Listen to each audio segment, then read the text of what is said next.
고정된 생각으로부터의 자유란 제목으로 종교개혁 시대에 어떤 일이 일어났는지, 또 우리는 그곳에서 무엇을 배울 수 있는지 우리가 함께 좀 나누도록 하겠습니다. 루터와 칼빈으로 대표되는 16세기 종교개혁은 어떤 역사적인 배경과 동시에 종교신학적인 배경을 가지고 있습니다. 역사적인 배경 가운데 종교개혁의 가장 큰 어떤 배경적 고언을 한 것은 바로 르네상스 인문주의 운동이었어요. 르네상스는 문자적으로 부흥 또는 재발견이란 뜻으로 어떤 고전적 가르침과 가치를 다시 찾고 회복하자는 그런 운동입니다. 르네상스의 기초는 인문주의에 있는데 점점 인간 본연의 자세로 돌아가자는 인간성 회복 운동으로 전개되게 됩니다. 르네상스 운동은 그동안 집단 속에 있는 나 자신을 객관화시켜서 주체적 개인 의식을 갖게 했다는 점에서는 아주 높은 평가를 줄 수가 있습니다. 이로 인해서 하나님 앞에 집단으로 서는 것이 아니라 단독자로서 홀로 은혜롭고 의로우신 하나님을 경험하는 것이 가능해졌다는 거예요. 예전에는 그냥 교회라는 이름 안에서 자기의 어떤 정체성이 모호한 가운데 교회의 울타리 있으면 구원받는다고 생각을 했지만, 이제는 믿음으로 내가 의로워질 때 하나님 앞에 구원받을 수 있다. 근데 그 구원은 한 사람 한 사람을 향한 구원이라는 사실을 깨닫게 되었다는 것입니다. 이러한 개인의 인식 변화는 결국 루터의 이신칭이 신학에도 큰 영향을 주게 됩니다. 하지만 중세 시대부터 이어져 온 생각하는 모든 것들이 하늘과 연결되어 있다는 이 신본주의적 수직적 사고방식이 무너지게 됩니다. 오히려 르네상스는 현실의 문제를 인간 스스로 해결하는 경향을 보이게 됩니다. 그래서 중세가 인간과 하나님의 연결이었다면 르네상스 시대는 사람과 사람을 연결하여 그들 스스로 세상을 변혁하려고 했던 거예요. 이러한 르네상스의 인간 중심적 사고방식은 자연이 인본주의라는 철학의 탄생에 큰 기여를 하게 됩니다. 회화론을 지은 알베르티 같은 사람은 이런 말을 했습니다. 인간이 재능과 미덕으로 이룩한 모든 일은 신성한 것으로 간주되어야 한다라고 했어요. 정말 신성모독적 발언이잖아요. 그런데 이런 생각이 그 당시에는 만연했다. 그리고 당연하게 들려졌다라는 거예요. 하지만 무엇보다 종교개혁의 종교적 배경이 되는 것은 우리 마음을 참으로 아프게 하는데, 그것은 바로 교회의 타락입니다. 성직자의 타락이었습니다. 여기서 교회란 구교회인 가톨릭 교회와 교황과 사제를 의미합니다. 물론 이때까지만 해도 루터 역시 가톨릭 사제 신분이었습니다. 언젠가 루터가 로마를 방문한 적이 있습니다.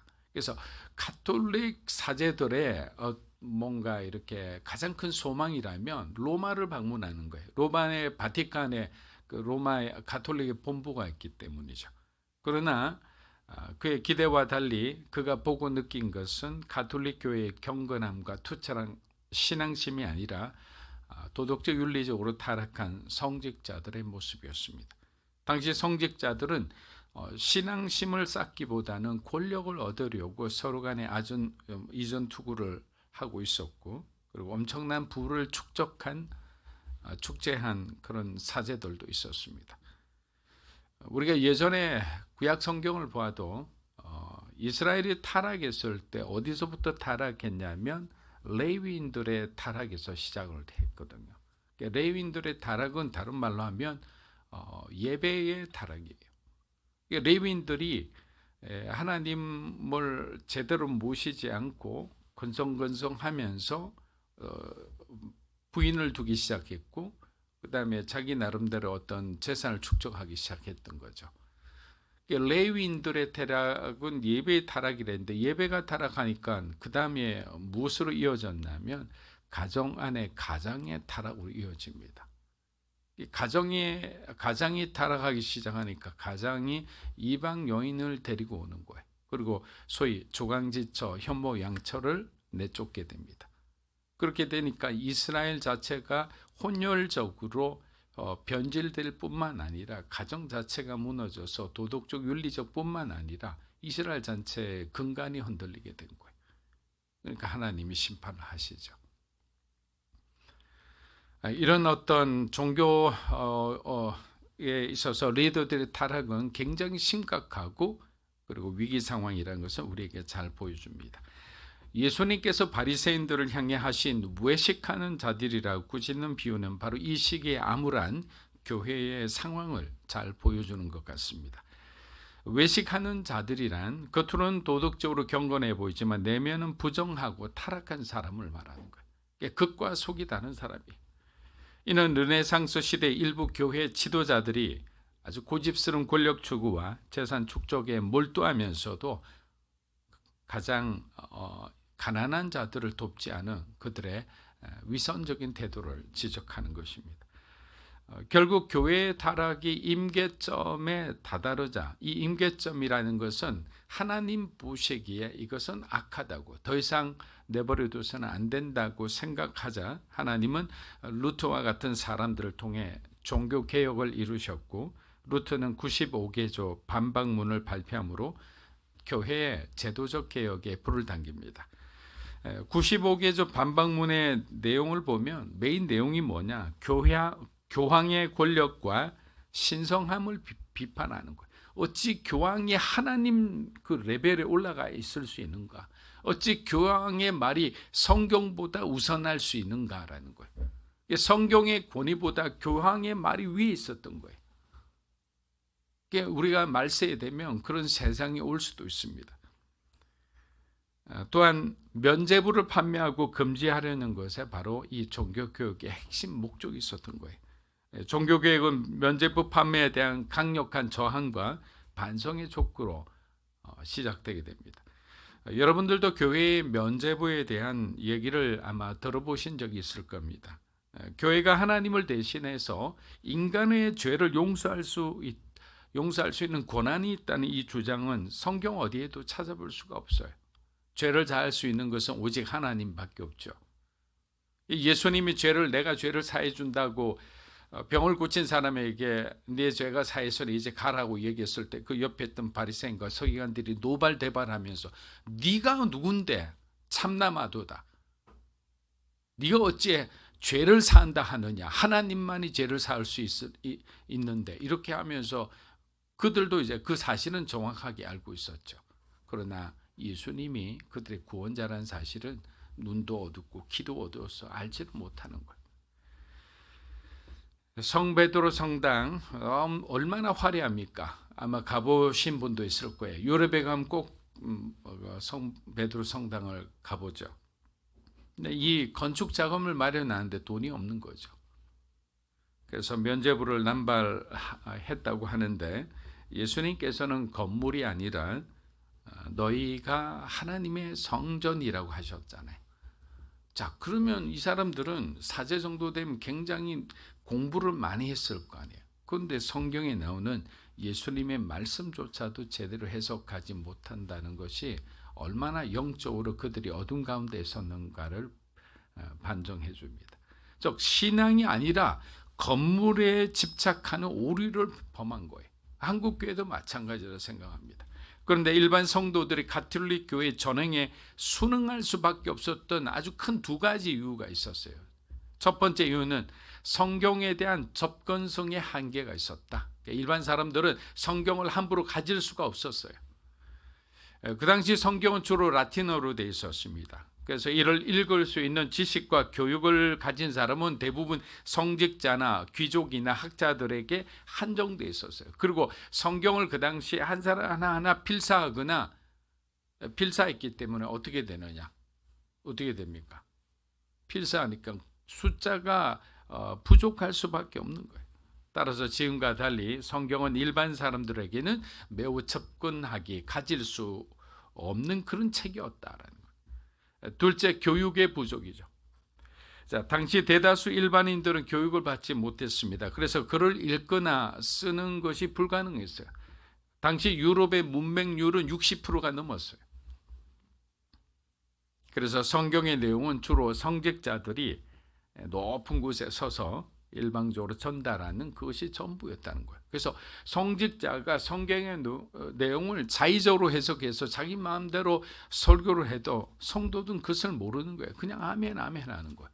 그러니까 면죄부라는 말도 안 되는 것이 성도들에게 통하기 시작했던 거예요. 왜? 성경을 모르니까, 말씀을 모르니까. 말씀을 모르니까 무지하게 되죠. 그러니까 시키는 대로 잘못된 길인데도 그냥 따라가게 되는 겁니다. 그래서 루터는 결정을 하는 거예요. 무엇을 하느냐? 그는 성경을 자신이 직접 만들기로 합니다. 그런데 마침, 여러분, 이 마침이라는 거, 갑자기 이런 뜻은 성경에 나올 때 어떤 의미입니까? 하나님의 타이밍이죠. 하나님의 개입하심이죠. 자, 루트가 아무리 성경을 만들고 싶어도 그것을 갖다가 대량 보급하는 데는 한계가 있었던 거죠. 그런데 마침 인쇄술을 발명한 구텐베르크가 등장합니다. 이거는 너무나 우연치고는 묘한 필연이지 않습니까? 그래서 구텐베르크가 인쇄술을 발명하여 성경은 이제 본격적으로 대중들에게 보급되기 시작합니다. 그래서 루트가 제일 먼저 발간한 성경은 독일어 성경이었어요. 1522년 9월에 출판하게 됩니다. 종교개혁사를 읽어보면 곳곳에 하나님의 섭리적 사건들이 숨어있음을 보게 됩니다. 왜? 하나님은 아브라함의 하나님만이 아니잖아요. 루터의 하나님이자 오늘날 저와 여러분의 하나님이죠. 하나님은 과거나 현재나 그리고 내일이나 영원토록 동일하신 분이잖아요. 그래서 과거의 어떤 역사에서 우리가 교훈을 배울 수 있는 것은 과거의 하나님의 시각에서 그것이 나쁘다고 하면 오늘에도 나쁜 거예요. 그래서 그것을 답습하거나 그것을 똑같이 해서는 안 된다는 거예요. 성경의 이야기가 오늘 우리에게도 그대로 적용되고 우리에게 교훈이 된다는 것은 그때나 어디나 전도서 말씀처럼 해 아래 새 것이 없는 거예요. 똑같은 일로 고민하고 똑같은 일로 고통받고 똑같은 일로 우리는 죽는 거예요. 루터는 성경을 교황교리나 교황의 말보다 우선시하며 그것을 최종적인 권위로 세웁니다. 그는 교황이나 교회의 공의가 무효하지 않다고 주장합니다. 이것은 어떻게 보면 이 교황과 가톨릭을 향한 어마어마한 전쟁을 치른 거죠. 왜? 교황은 무효하다고 생각했던 게 그 당시의 생각이었어요. 왜? 하나님을 대리하는 사람이라는 존재였기 때문에. 무효하다는 거 오류가 없다는 거잖아요. 성경이 무효한 거죠. 오류가 없는 건데 교황이 오류가 없다. 그러면 이 자체가 이상하잖아요. 왜? 모든 인간은 죄인이잖아요. 죄의 본성을 가진 죄인인데 교황은 어디에? 하늘에서 뚝 떨어진 사람입니까? 그 정도로 중세시대에 가톨릭은 부패했고 어두웠습니다. 우리는 때때로 신앙생활에서 가장 기본적인 것을 놓치기도 합니다. 다른 종교들은 죄악에 대해서 다루곤 합니다. 그러나 성경은 이 죄의 본질에 초점을 맞추고 있다는 생각을 우리는 놓쳐서는 안 돼요. 왜냐? 죄와 죄악은 서로 다른 거예요. 죄의 본성을 지닌 사람들이 의해서 범해지는 나쁜 행동을 우리는 죄악이라는 거예요. 거짓말하고 살인하고 누군가를 속이고 이런 거 모두가 죄악들이죠. 오살드 챔버스는 죄가 단순히 잘못된 행동만을 의미하는 것이 아니라고 했습니다. 주님과 우리 사이에 근본적인 관계에 있어 파열이 되었다라는 거예요. 끊어졌다는 거예요. 문제가 생겼다. 즉 잘못된 행위만이 죄가 아니라 하나님으로부터 의도적으로 독립하려는 태도와 상태가 바로 죄라고 했습니다. 여러분, 이것은 굉장히 우리가 모르던 사람에게 무서운 말이죠. 하나님으로부터 의도적으로 또 무의식 중에 독립하려는 그런 태도나 나의 상태가 죄라는 거예요. 성경은 예수 그리스도가 단순히 우리의 행위의 죄만을 위해서 이 땅에 오신 것이 아니라 아담에서 전해진 인간의 죄의 본성을 극복하러, 그걸 갖다가 없애하려고 이 땅에 오신 거예요. 그러나 사단은 어떻게 됩니까? 우리의 주목을 막 죄악에만 초점을 맞춰 우리의 관심을 본질적인 이 죄의 문제에서 떼게 하는 거예요. 심지어 교회에서도 종종 죄악에 대해서 지적하고 비판하는 경향이 있습니다. 이것은 이런 설교를 듣거나 이런 강의를 듣거나 이런 공부를 하게 되면 우리가 도덕적 윤리적으로는 좋은 사람이 될 수 있지만 제일 중요한 우리의 구원에 대해서는 별로 도움이 되지 않아요. 교회와 성도들의 열심히 잃어버린 영혼들이 열심으로 막 잃어버린들이 막 하나님께로 돌아온다는 거, 하나님 기뻐하시겠죠. 그러나 하나님은 우리가 하나님과 함께 그 일을 하기를 원하신다는 거예요. 여러분, 아담과 하와가 하나님으로부터 독립적인 존재가 되고자 했을 때 결국 그들은 죄를 짓게 되었어요. 인간은 어느새 스스로 죄를 용서할 수 있는 권리를 만들어 하나님으로부터 독립적인 존재가 되기를 원했을 때 루터나 칼뱅이나 즈빙글리를 통하여 하나님은 교회를 엎어버렸어요. 새로운 교회가 탄생되게 하셨어요. 우리가 개신교를 뭐라 합니까? 영어로 프로테스탄트라잖아요. 프로테스트가 뭡니까? 저항이잖아요. 그래서 구교에 대해서 저항해서 새롭게 나온 교회를 프로테스탄트 교회라고 하는 거예요. 무슨 일이든 주님과 함께 하시기를 축복합니다. 작은 일이라도 괜찮아요. 이거는 그냥 내가 할 수 있는데 아니에요. 그것도 우리 안에 있는 독립적인 마음이에요. 다윗이 스스로 결정하지 않고 항상 기도 가운데 주님과 함께 있음을 알 수 있는 것이 바로 시편인 거예요. 시편 보면 정말 온갖 얘기가 다 있잖아요. 여러분 안에 있는 하나님으로부터 멀어지고자 하는 그 성향을 버리셔야 됩니다. 그렇게 하나님을 의지하지 않고 이룩한 모든 것은 우상에 불과하다. 안타깝지만 기도하지 않고 사역하는 것도 우리 안에 있는 죄의 본성에서 나오는 거다. 하나님이 주신 꿈이 아닌 내가 하고 싶은 것을 계속 쫓아가려는 그 마음도 제가 주는 독립심이라는 거예요. 이 독립이라는 것은 좋은 의미가 아니라 하나님으로부터의 분리예요. 결국 그 꿈을 이룰수록 좋아지는 것이 아니라 우리는 점점 하나님으로부터 멀어지게 되는 거예요. 여러분들도 몸과 마음이 건강해지기를 원하실 겁니다.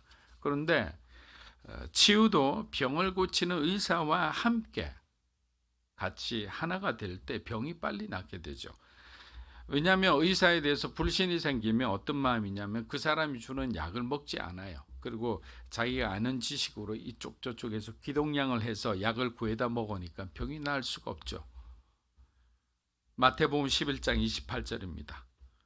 수고하고 무거운 짐진 자들아 다 내게로 오라. 내가 너희를 쉬게 하리라. 다시 한번 읽겠습니다. 수고하고 무거운 짐진 자들아 다 내게로 오라. 내가 너희를 쉬게 하리라. 자, 흔히 우리가 마음속으로 또 어떤 삶의 어려움을 겪은 사람, 방황하는 사람들에게 우리는 이렇게 권면합니다. 뭐라고 합니까? 이제 주님께로 돌아가셔야 합니다. 주님을 만나셔야죠. 주님은 당신을 기다리고 있습니다. 주님을 만나는 순간 당신의 삶에 새로운 변화가 일어날 겁니다.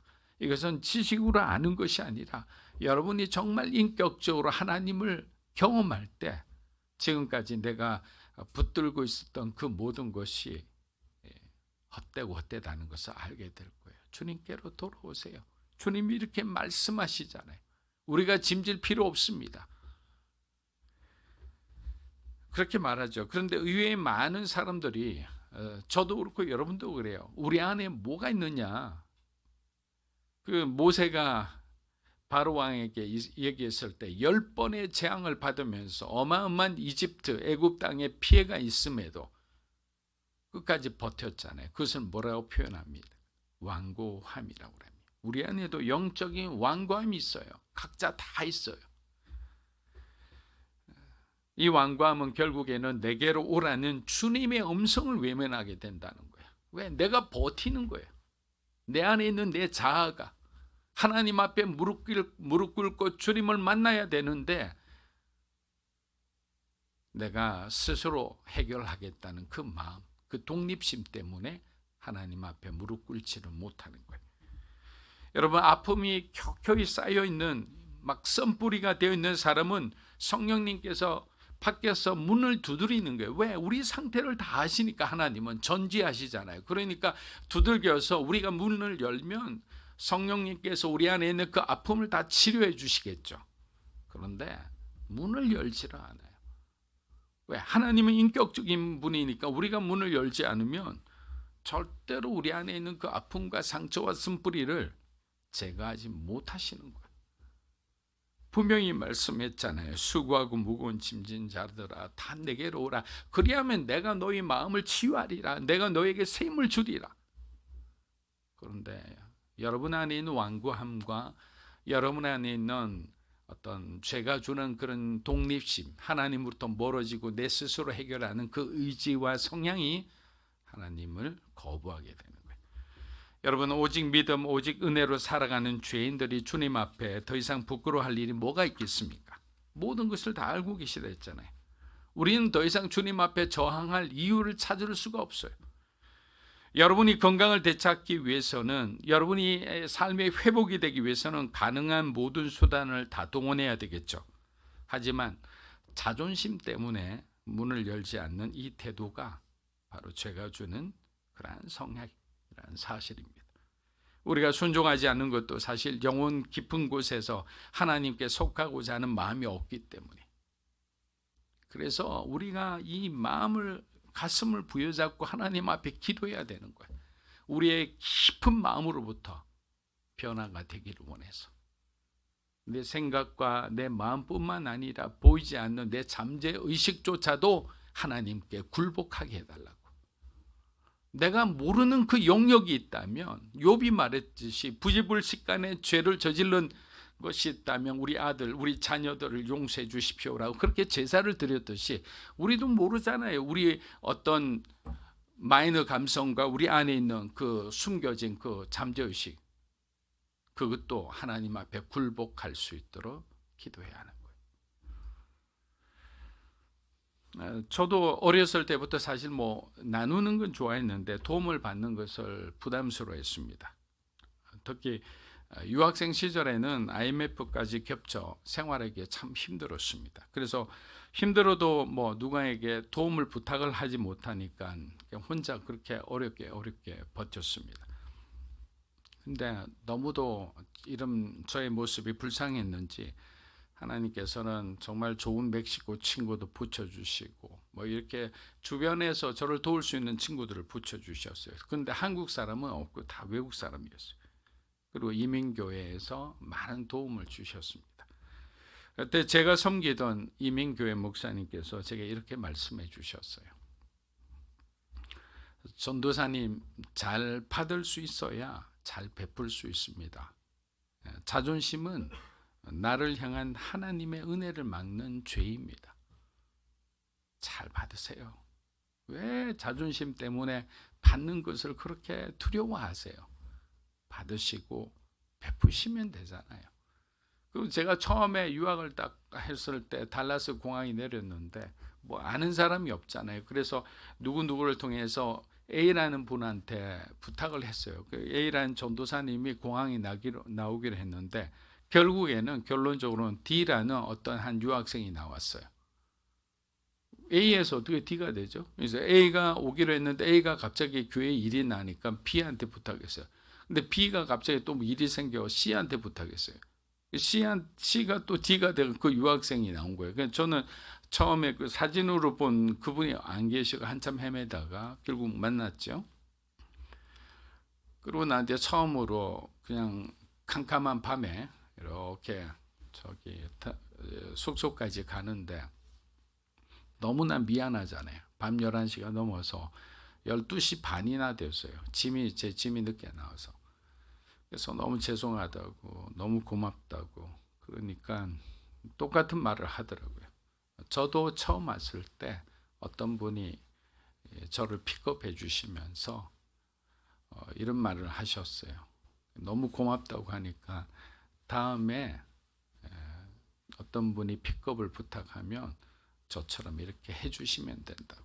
그래서 나왔다고 하는 거예요. 저도 그래서 한 몇 번 같이 친구들과 새로 오는 사람들을 이렇게 픽업하기도 했어요. 이런 거예요. 받으면 나눠주면 되는 거예요. 대갚으면 되는 거예요. 근데 받지를 못해요. 자존심이 있는 거예요. 근데 그거는 하나님이 원하시는 것이 아니라는 거예요. 그때부터 도움을 받고 도움을 주는데 자유하기 시작했습니다. 고정된 생각을 버리고 열린 마음으로 다가가니 새로운 세상이 보이는 거예요. 마태복음 11장 28절 우리 다시 한번 주님께 우리의 마음을 여는 마음으로 읽어보겠습니다. 수고하고 무거운 짐진 자들아 다 내게로 오라. 내가 너희를 쉬게 하리라. 자, 로마서 1절에서 12장 1절에서 2절 한번 읽어보겠습니다. 그러므로 형제들아 내가 하나님의 모든 자비하심으로 너희를 권하노니 너희 몸을 이는 너희가 드릴 영적 예배니라. 너희는 이 세대를 본받지 말고 오직 마음을 새롭게 함으로 변화를 받아 하나님의 선하시고 기뻐하시고 온전한 뜻이 무엇인지 분별하도록. 자, 바울은 그가 권면하고자 하는 사람들을 형제라 부릅니다. 로마서의 앞부분의 내용을 볼 때 로마 교회 내도 유대인과 이방인 간에 굉장히 긴장 관계가 있음을 바울은 이미 알고 있었습니다. 바울은 1장에서 11장까지 로마서 이것을 전체적으로 어떻게 표현했냐? 하나님의 자비하심으로 설명을 합니다. 이것은 실로 복음은 도저히 용서받을 수 없고 가치 없는 죄인들에게 주어지는 하나님의 자비라는 거예요. 하나님 아버지가 아들을 보내서 아들을 죽기까지 사랑하고 그들을 구원한 것이 바로 하나님의 자비와 사랑이 아니면 해석이 불가능하다.